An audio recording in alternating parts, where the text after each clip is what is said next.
فهمت الفرق؟ يعني انا لو حطيت MgOH2 يبقى ال2 دي بتاعت الهيدروجين بس، لكن لو احط MgOH الكل 2 يبقى الاثنين متوزعه على الهيدروجين ومتوزعه على الاكسجين. طب لو جيت لنترات الصوديوم Na و NO3، ده احادي وده احادي، هكتب NaNO3. كلوريد الهيدروجين احادي بس بالسالب طبعا، والCl كلور برضه اهوت احادي يبقى HCl. هيدروكسيد الامونيوم، هنا بقى كتبت الامونيوم اهو، ركز بقى شويه، كتبت الامونيوم ايه مع انه مجموعه ذريه؟ كتبتها فين؟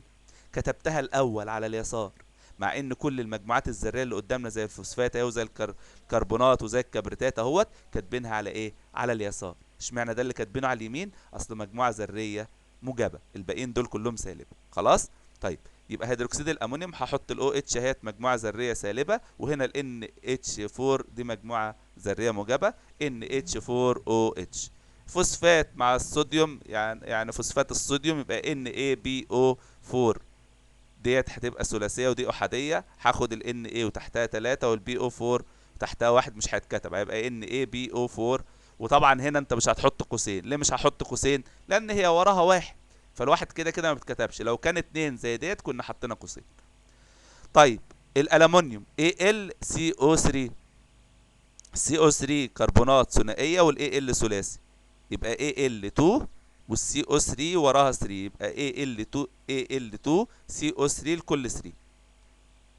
بروميد الهيدروجين اهو، البروم Br والهيدروجين H، ده احادي وده احادي، يبقى اسمها HBr.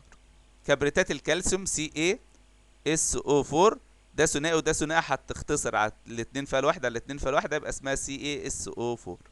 كبريتات الصوديوم Na مع SO4، ده ثنائي وده احادي، هيبقى Na2SO4. خلاص؟ ثاني اكسيد الكربون السي رباعي والاكسجين ثنائي، هتختصر على الاثنين فيها الواحد على الاثنين فيها الاثنين، هيبقى اسمها CO2. كبريتات الالومنيوم Al ثلاثي والSO4 اللي هو ثنائي، هتبقى Al2SO4 الكل ايه؟ الكل 3، وهكذا بنفس الطريقه كده زي ما احنا شايفين. ده كده هنبقى نعرف نكتب الصيغه الكيميائيه ازاي. انت بقى هتتمرن فيهم، هتبقى انت معاك مثلا العناصر اللي احنا حفظناها ديت، الاحادي والثنائي والثلاثي اللي احنا عملناهم في جمل، وتحط معاهم مجموعات ذريه. بقى عندك مجموعه ذريه احاديه ومجموعه ذريه ثنائيه ومجموعه ذريه ثلاثيه، وتقعد تجرب زي ما هم ايه موجودين قدامك كده. طبعا الجزء ده بيجي في الامتحان يقول لك اكتب الصيغه الكيميائيه لهيدروكسيد المغنيسيوم مثلا، يديهولك بالعربي وعايزه باللاتيني، او يدي لك العكس، يقول لك الصيغه باللاتيني ويقول لك ده بتدل على انه مركب، يعني عايزه بالايه؟ بالعربي. اهو زي التدريب اللي موجود في الكتاب ده. بيقول لك كربونات الصوديوم طبعا هيبقى الصيغه الكيميائيه Na2CO3، لان الCO3 ثنائيه والNa احادي، فبيحصل تبادل ما بينهم. وكربونات النحاس CuCO3، ده ثنائي وده ثنائي، فطروا مع بعض مفيش حاجه. هيدروكسيد الصوديوم ده احادي وده احادي NaOH. هيدروكسيد الكالسيوم CaOH الكل 2، الOH هي اللي احادي والCa ثنائي، وهكذا الباقيين اهو. كبريتات ألمونيوم Al2SO4 الكل 3. كبريتات كالسيوم، هو هنا عايز ايه بقى؟ عايز عدد ذرات في الجزيء وعدد العناصر. طبعا عدد العناصر يعني الرموز، وعدد الذرات في الجزيء نحسبهم كام ذرة. هنحسب عدد الذرات في الجزيء وعدد العناصر المكونة للجزيء. بص كده معايا، هلاقي ان كربونات الصوديوم Na2CO3 عدد العناصر فيها كام؟ فيها صوديوم وفيها كربون وفيها اكسجين، يبقى هنا 3 عناصر، صوديوم وكربون واكسجين. بس يعملوا كام ذره؟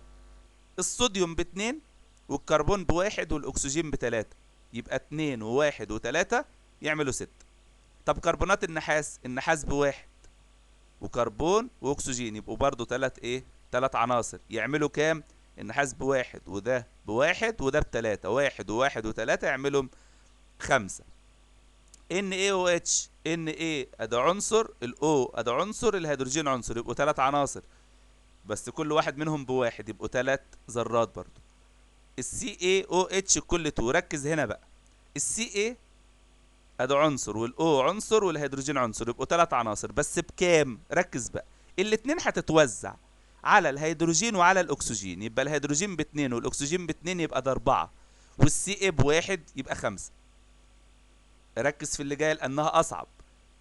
AlSO Al2SO4 الكل 3 اللي هي كبريتات الالومنيوم.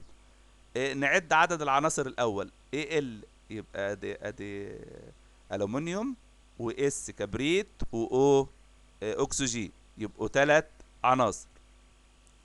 3 عناصر بس بكام بقى ذره؟ بص كده، Al ب2 والاس ال3 ديت هتتوزع على كله بقى الثلاثه في اس، يبقى الاس ب3 يبقى انا عندي 2 والاس ب3 والاو ب4 مضروب فيها الثلاثه كمان، يبقى 3 في 4 ب12. 12 والثلاثه بتوع الاس يبقوا 15 والاثنين بتوع الاي ال يبقوا 17. نيجي لكبريتات الكالسيوم، عباره عن كالسيوم وكبريت واكسجين، يبقوا 3 عناصر. طب نشوفوا عدد الذرات. السي اي ذره واحده والاس ذره واحده والاو 4، يبقى 4 و1 و1 يبقى 6. اكسيد الصوديوم Na2O عباره عن رمزين اهوت او عنصرين، لكن الصوديوم ب2 والاكسجين ب1 يبقوا ايه 3. اكسيد الكالسيوم CaO يبقى 1 و1 يبقوا 2، يبقى عدد العناصر المكونه للجزيء 2 وعدد الذرات في نفس الوقت ايه 2. نيجي الاسئله علل المجاب عنها. قال لك علل الاكسجين O8 ثنائي التكافؤ، وهنا هو بيسالك وبيديك عدد الذر عشان تعرف تجاوب. انت هتوزع 2 6، هتقول لان ذره الاكسجين تميل الى اكتساب او المشاركه بعدد 2 الكترون اثناء التفاعل الكيميائي. انت هنا ليه قلت اكتساب او مشاركه؟ لانه لا فلز اهو، O8 يعني 2 6، يعني يا اما بيكتسب 2 يا اما بيشارك. طب النيتروجين، لكن لو انت جيت قلت له زي المغنيسيوم مثلا Mg12، يبقى هتقول له لان ذره المغنيسيوم Mg بتميل الى فقد 2، لان المغنيسيوم 12 يبقى 2 8 2 يبقى بيفقد الاثنين. طب علل النيتروجين N7 ثلاثي التكافؤ، هتقول له برضه لان ذره النيتروجين تميل الى اكتساب او مشاركه بعدد 3 الكترون اثناء التفاعل الكيميائي. علل الصوديوم Na11 والكلور Cl17 لهما نفس التكافؤ رغم اختلاف عدديهما الذري، يعني ده 11 وده 17 مع ذلك لهم نفس التكافؤ. هتقول له لان الصوديوم بيفقد 1 لانه فلز وبيتحول الى ايون موجب يعني بيفقد، بينما Cl17 بيكتسب 1، يبقى ده بيفقد 1 وده بيكتسب 1. يبقى هتقول له ان ذره الصوديوم بتميل لفقد الكترون 1 اثناء التفاعل الكيميائي، بينما تميل ذره الكلور الى اكتساب او مشاركه بالكترون 1 اثناء التفاعل الكيميائي.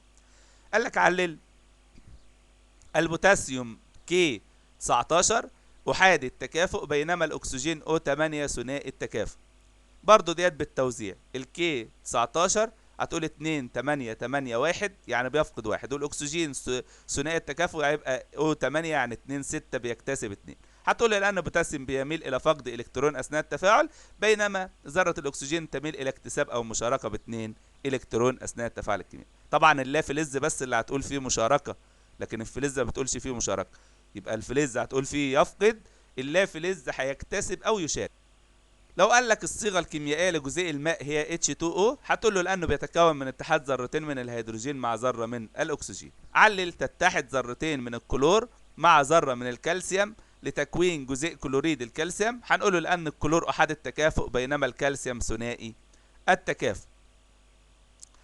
علل ترتبط ذره اكسجين بذرتين من الصوديوم عند تكوين جزيء اكسيد الصوديوم اللي هو Na هيبقى Na2O، لان احنا لما هنعمل تبادل ليه بيحصل ده؟ هتقول له لان الاكسجين ثنائي التكافؤ بينما الصوديوم احاد الايه التكافؤ، يعني الاكسجين ده O8 يعني 2 6 خلاص، والصوديوم ده احاد التكافؤ فيبقى 11 يعني 2 8 1.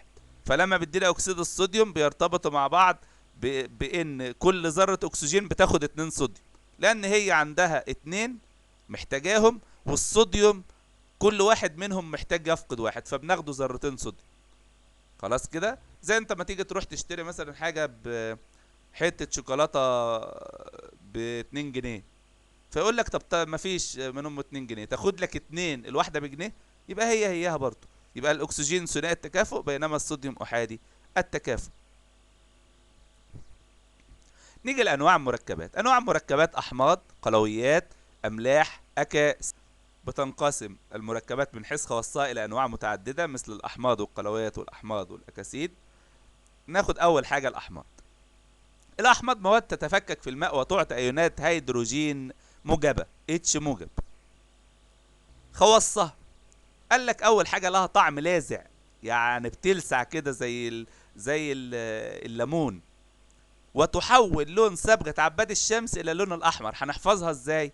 ح مع ح، الحمض يحمر، حمض يحمر. خلاص، يبقى الح بيحمر، يحمر طبعا صبغه عباد الشمس يحولها للون الاحمر. ليه؟ هتقول له بسبب وجود ايون الهيدروجين الموجب. اي حاجه يسالك عليها في الاحماض ليه، قول له بسبب وجود ايون الهيدروجين الموجب وخلص نفسك. نيجي الامثله.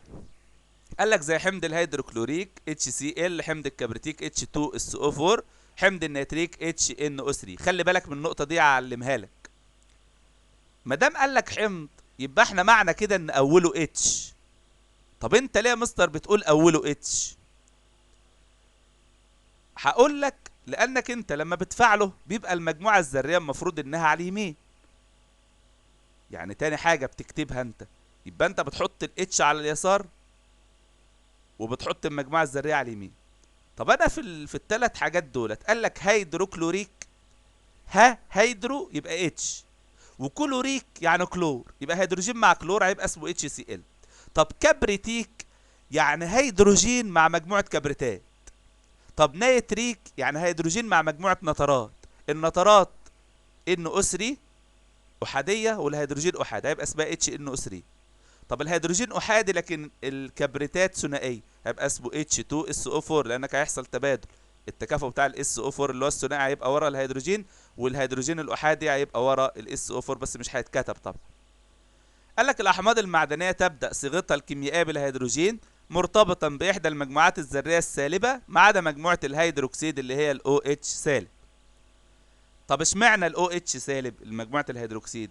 قال لك اصل انت لو فعلت او لو ارتبط الهيدروجين بالاو اتش يبقى اتش او اتش وده ميه ماهوش حمض، فهو بيرتبط بالمجموعات الذريه السالبه كلها ما عدا الهيدروكسيد، يبقى زي ال H2SO4 وزي النيتريك HNO3.